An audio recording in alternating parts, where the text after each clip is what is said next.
Paul's call for genuine love challenges superficial connections in every age. In Romans chapter 12, Paul writes, "Let love be genuine. Abhor what is evil. Hold fast to what is good. Love one another with brotherly affection. Outdo one another in showing honor. Do not be slothful in zeal. Be fervent in spirit. Serve the Lord.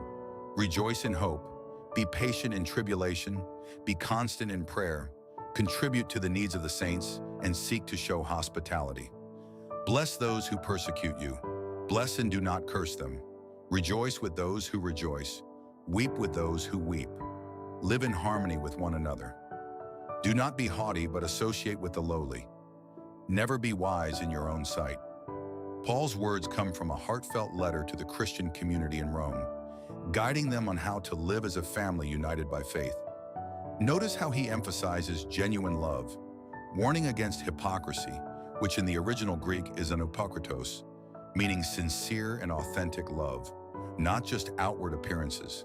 He contrasts love with evil, urging believers to reject what harms and cling to what builds up. The fullness of this passage includes both actions, like serving and showing hospitality, and attitudes, such as humility and empathy. Paul repeats the call to harmony and warns against pride, highlighting the daily challenges of living a life of love. To Paul's original audience, these instructions were both a call to radical living and a practical roadmap for community health amid social tensions and persecution.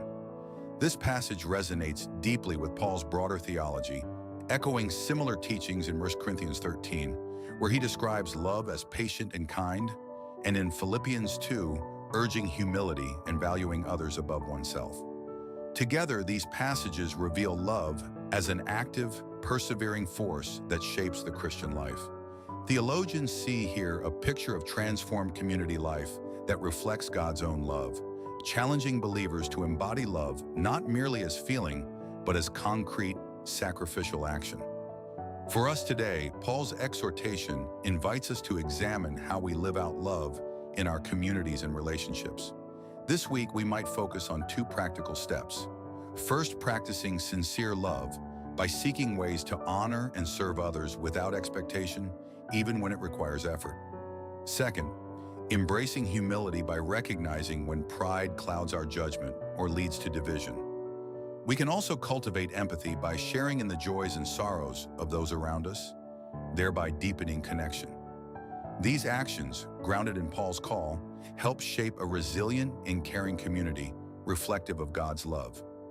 Paul's vision is demanding yet hopeful. It reminds us that genuine love transforms both individuals and communities through patient service, heartfelt honor, and humble unity. This love is not idealistic, but rooted in spiritual discipline and daily choices. Embracing this path builds a foundation for peace and flourishing in a fractured world. Study it deeply, live it fully.